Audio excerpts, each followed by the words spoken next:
अस्सलाम वालेकुम। Test number 14 है जनरल नॉलेज टेस्ट सीरीज़ का। और इसमें जो सिंपल आपको एक अपॉर्चुनिटी प्रोवाइड करना है, क्योंकि 20% पोर्शन हर पेपर का लाजमी है पंजाब पब्लिक सर्विस कमीशन में। तो अगर आप अपने सब्जेक्ट की तैयारी कर रहे हैं तो इनको डेली बेसिस पे आप करते रहें तो इंशाल्लाह बहुत अच्छी इम्प्रूवमेंट होगी और अच्छे रिज़ल्ट आएंगे। तो इसको स्टार्ट करते हैं। इसको आप ऑनलाइन अटैम्प्ट करना चाहें तो डिस्क्रिप्शन में इसका लिंक गिवन है, आप वहाँ से जो है वो डाउनलोड इसको कर सकते हैं। और बाकी जितने भी नोट्स हैं इससे रिलेटेड और बाकी जो मटेरियल है वो आप टेलीग्राम से वहाँ से डाउनलोड कर सकते हैं, उसका लिंक भी डिस्क्रिप्शन में गिवन है। स्टार्ट करते हैं। सबसे पहला क्वेश्चन था मीनिंग ऑफ लिथर्जिक। सैनोनिम्स एंटोनिम्स में एक बात मैंने पहले भी बताई थी, इसमें अगर आपको समझ नहीं आ रहा तो आप इसके ऑप्शन पे गौर करें। अमूमी तौर पे अगर इसका जो है मीनिंग पूछा गया है तो बाकी इसके एंटोनिम दिए गए होंगे। अब यहाँ पर देखें, फास्ट का मतलब बहुत तेज़, फ्यूरियस का मतलब भी बहुत तेज़, और क्विक सेम सेंस बहुत तेज़। जबकि स्लॉथ इसका मतलब होता है बहुत सुस्त, काहिल, जो बिल्कुल बेकार सा हो। तो लेथर्जिक का मीनिंग जो इसका बनेगा और इसका सैनोनिम बनेगा स्लॉथ, और बाकी सारे इसके एंटोनिम्स गिवन हैं। नेक्स्ट क्वेश्चन है Gwadar port is located in which division of Balochistan. तो सिंपल ये स्टैटिक का है, मकरान डिवीज़न में है गवादर। सी पैक के हवाले से इम्पॉर्टेंट है। इसमें डीपेस्ट सी पोर्ट है, ओमान से ख़रीदी गई 1958 में मस्कत। तो ये इसमें जो है वो काफ़ी क्वेश्चंस आते हैं। तो ये मकरान डिवीज़न है। नेक्स्ट है मोस्ट अपोजिट वर्ड ऑफ मिससेलेनियस। तो ये बहुत सी जगहों पे लिखते हैं। आप देखते हैं कहीं भी किताबें लिखी होती हैं या कोई चीज़ें लिखी होती हैं तो उसके लास्ट पे जो एक मिसलेनियस का दिया जाता है कि सिंपल डिफरेंट चीज़ें, तो इसका जो अपोजिट हो जाएगा सिमिलियर, एक जैसी चीज़ें। अगर आप चैप्टर कोई पढ़ रहे हैं या इवन के कॉन्स्टिट्यूशन होता है तो उसमें पहले फंडामेंटल राइट आते हैं, प्रिंसिपल ऑफ पॉलिसी आता है, पावर्स आती हैं, फिर मिसलिनियस कर देते हैं कि डिफरेंट जो रह गए हैं वो सारे एक ही जगह पे उसको कंबाइन कर देते हैं। तो इसका अपोजिट जो है वो सिंपल सिमिलियर, एक जैसी चीज़ें हो जाएगा, सेम सेम जो चीज़ें होंगी। नेक्स्ट क्वेश्चन है एमएस पावर पॉइंट। तो ये तो बहुत इजी था। इसमें मल्टीमीडिया सॉफ्टवेयर है, प्रेजेंटेशन के लिए हम इसे यूज़ करते हैं। तो स्प्रेडशीट जैसे अकाउंट वगैरह जो माइक्रोसॉफ्ट एक्सेल है, और फ़ोटो एडिटर ये अलग चीज़ हो जाती है। क्वेश्चन नंबर 6 है इल्लामा इकबाल के हवाले से। इल्लामा इकबाल का शिकवा और जवाब शिकवा, ये उनकी उर्दू की पहली किताब बांगे दरा में शामिल है। इसमें माइनर सा डिफरेंस ये 2-3 बार पहले भी मैं बता चुका हूँ। उर्दू की पहली किताब बांगे दरा, ओवरऑल अगर पूछा जाए तो इसरार खुदी। तो ओवरऑल जो है इनकी ये इसरार खुदी और मगान हिजाज़ की तो काफ़ी बार डिस्कशन हो चुकी है। नेक्स्ट है कि which of the following political party did not boycott of Simon commission. Simon commission basically 1927 में कॉन्स्टिट्यूट हुआ। 1928 में ये आता है फेब में, और 1930 में इसकी रिपोर्ट पब्लिश होती है। ये 3 डिफरेंट साल हैं। 27 में बनता है, 28 में आता है और 30 में रिपोर्ट पब्लिश करता है कॉन्स्टिट्यूशनल रिफॉर्म के हवाले से। तो इसके ख़िलाफ़ आलमोस्ट हर पॉलिटिकल पार्टी ने प्रोटेस्ट किया, क्योंकि इसमें कोई इंडियन शामिल नहीं था। 3 मेंबर का ये वफद था उसका जो आया। लेकिन इस मौके पे जो मुस्लिम लीग थी, ऑल इंडिया मुस्लिम लीग, ये 2 हिस्सों में डिवाइड हो गई। एक मुस्लिम लीग जिना और एक मुस्लिम लीग शफ़ी। और मुस्लिम लीग शफ़ी ने इसका बाइकॉट नहीं किया था, दे वेलकम्ड साइमन कमीशन। तो सिंपल इसमें याद रखना है कि ये स्प्लिट हुई बाद में, फिर ये एक हो गई। नेक्स्ट क्वेश्चन है chair FIH international hockey federation. इसमें ये देखना है कि एब्रीवेशन जो है बेसिकली ये फ्रेंच में है, तो इसलिए इसको जो है FIH, मतलब इसकी तरतीब सही नहीं है। फ्रेंच में इसको एक तरतीब में लिखा जाता है, इंग्लिश में इसकी तरतीब चेंज है। Was established in 1924। तो 1924 में जो इंटरनेशनल हॉकी फेडरेशन थी इसको इस्टेब्लिश किया गया। और इसकी आप एग्जैक्ट डेट देखना चाहें तो सिंपल जो है वो जनवरी 7 को इसको इस्टेब्लिश किया गया। और ये इस्टेब्लिश हुई फ्रांस में, पेरिस, उसके कैपिटल पेरिस में। इसी वजह से इसकी जो है वो तरतीब में जो है इसके एब्रीवेशन में फ़र्क है। नेक्स्ट क्वेश्चन है about -% of Antarctica is covered by ice. तो हमको पता आइसी कॉन्टिनेंट है ये सारा, वहाँ पे कोई हैबिटेशन नहीं है, आबादी नहीं है। तो ऑलमोस्ट 98% अंटार्कटिका का जो एरिया है वो बर्फ़ से ढका हुआ है। तो ये सिंपल है। अगर इसमें अगर आप बात करें तो फ्रेश वाटर की बात करें तो ऑलमोस्ट 1% फ्रेश वाटर है, और वो भी ऑलमोस्ट जो फाइव ग्रेट लेक्स हैं वहाँ पे है। तो इसमें डिफरेंट आप क्या आते हैं, लेकिन यहाँ पे इसको देखें 7th कॉन्टिनेंट है, और यहाँ पे आबादी तो बिल्कुल भी नहीं है। नेक्स्ट क्वेश्चन है कंट्रोल डी। तो इसमें सिंपल सा बेस्ट मेथड ये होता है कि जो भी आप कीज़ याद कर रहे हैं की के 1 या 2 पेजेस मिल जाते हैं, नेट पे इजीली अवेलेबल हैं, आप सर्च आउट करें पीडीएफ में मिल जाएंगे। तो उनको आप वर्ड का याद कर रहे हैं, माइक्रोसॉफ्ट वर्ड का, तो उसको प्रैक्टिस करें। तो सिंपल जब तक आप खुद से नहीं करेंगे तो ये कभी भी रिटेन नहीं रह सकते, देखने में आ जाएंगे फिर ये भूल जाते हैं। तो आप सिंपली अगर आप लैपटॉप है, कंप्यूटर है आपके पास, आप ओपन करें, कंट्रोल डी प्रेस करें, तो आपके सामने जो भी आएगा तो आपको पता चल जाएगा इसमें क्या हो रहा है और इसकी से क्या नहीं हो रहा।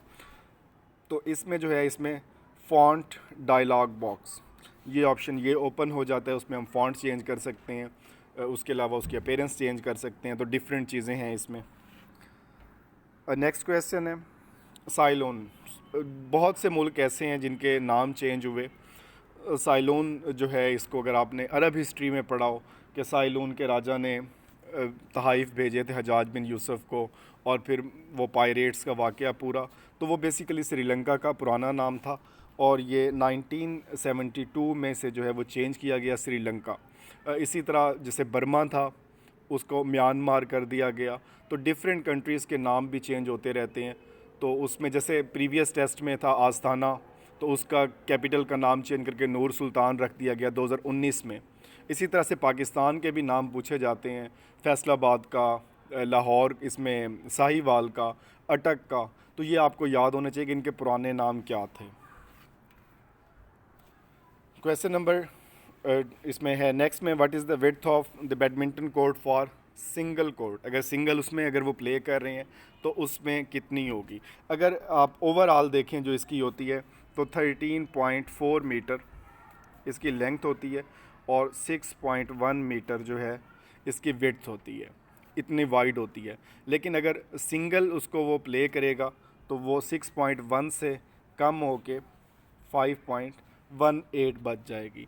अगर उसमें 2 प्लेयर हैं, डबल कोर्ट उसमें है, तो फिर आपका सिंपल 6.1 मीटर, और अगर सिंगल कोर्ट है तो 5.18 मीटर्स।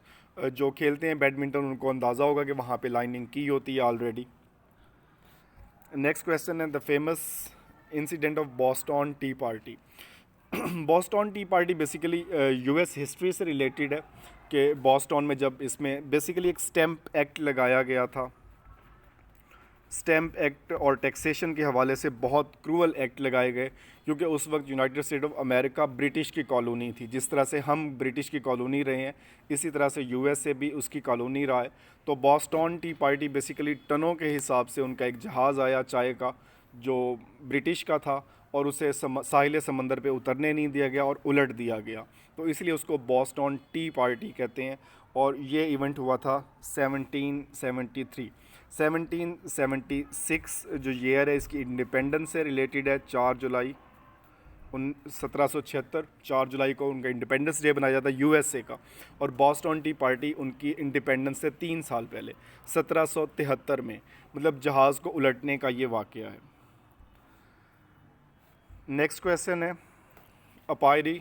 इसमें डिफरेंट आपके होते हैं। इसमें सिंपल हम अक्सर न्यूज़ में भी आप पढ़ते हैं कि बीज जहाँ पे कैप्ट की जाती हैं, शहद की मक्खियाँ, और वहाँ पे शहद पैदा किया जाता है। नेचुरली होता है, उनको इन्वायरमेंट दिया जाता है, बट एक बिज़नेस के तौर पे है। और इसमें एक और है आपका इम्पॉर्टेंट, इसमें सिल्क का, तो ये सेरीकल्चर होता है कि सिल्क के जो है वो वार्म पालना और सिल्क को प्रोड्यूस करना। नेक्स्ट क्वेश्चन है मैथ का।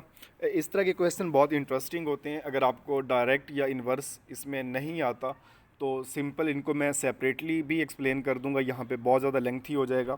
लेकिन यहाँ पे इतना मैं बता देता हूँ कि जब भी करें इन दोनों को लाजमी चेक कर लें इनका आपस में क्या रिलेशन है।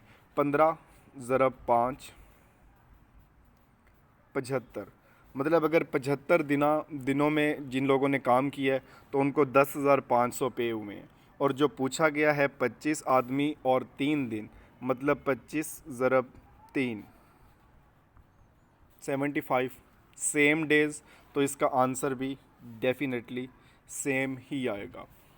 तो मैथ के हवाले से अलग नोट्स भी इंशाल्लाह संडे को मिल जाएंगे इसके कंप्लीट, और बाकी इसकी जो है अलग से मैं वीडियोस भी बना दूंगा। लॉन्गेस्ट रिवर ऑफ बलूचिस्तान, तो ये सिंपल जो है इसमें हिंगोल रिवर है। और बाज़ों का सवाल था कि बलूचिस्तान में टोटल कितने रिवर हैं, तो बलूचिस्तान में टोटल 7 रिवर्स हैं। नेक्स्ट है if you have caries then which doctor should be consulted, तो डेफिनेटली ये डेंटिस्ट का काम है। डर्मेटोलॉजिस्ट का देखें तो स्किन के हवाले से है, और ऑर्थोपेडिक को देखें तो मस्कुलर और स्केटल जो बीमारियां होती हैं उनके हवाले से होते हैं। न्यूरोलॉजिस्ट जो है वो माइंड के हवाले से करता है इसको। और 18 विपो, इसमें जो है इसको अगर आपने वीडियो देखी है इंटरनेशनल ऑर्गेनाइजेशन की जिनीवा बेस, तो आप उसको देखें तो उस स्टोरी में आपको नाम याद हो जाएंगे। और वर्ल्ड इंटेलेक्चुअल प्रॉपर्टी ऑर्गेनाइजेशन, और इसका हेडक्वार्टर है जिनीवा में। Next 19, I am not liar, I am prophet of Allah, message by holy prophet in which गज़वा, तो ये बहुत फेमस वाक़या है, इसमें कोई बताने की ज़रूरत नहीं। गज़वा हुनैन में हॉली प्रॉफिट ने ये आप साबित कदम रहे, और आपने ये वर्ड कहे थे कि मैं कभी भी पीछे नहीं हटूँगा, ना मैं झूठा हूँ, मैं बिल्कुल अल्लाह का हक और सच पे नबी हूँ। नेक्स्ट क्वेश्चन है घाना, फॉर्मली नाउन एज, अब देखें पहले साइलोन का था श्रीलंका, और यहाँ पे देखें जो घाना है इसमें जो है ये गोल्ड कोस्ट। और घाना के नाम से हमारे जो पहले थे यूथ हंट, यूएनओ के पहले एशियन सेक्रेटरी जनरल, वो भी इसी कंट्री से बिलोंग करते थे। और लास्ट वन क्वेश्चन, अमीर खुसरो जिनको तूतिया हिंद भी कहा जाता है, तो इनका जो ताल्लुक़ है, इनकी जो डेथ ये मदफून है तो ये दिल्ली में। और डेथ ईयर कभी एग्ज़ाम में देखा नहीं है, लेकिन फिर भी इसको देख लें कि 1253 में ये पैदा हुए और 1325 में इनकी डेथ हुई। और इनका जो पीरियड है वो दिल्ली सल्तनत का बनता है, ठीक है। तो इसमें जो है वो इसमें खिलजी डायनेस्टी जो थी, अलाउद्दीन खिलजी, ये उस दौर में जो है वो फ्लोरिश हुए, और उर्दू के हवाले से इनका नाम बहुत प्रोमिनेंट है। अगर किसी किस्म की इम्प्रूवमेंट करना चाहें तो आप वो कर सकते हैं, कहीं कोई गलती है तो आप उसको लाजमी आइडेंटिफाई करें। Best of luck, best wishes.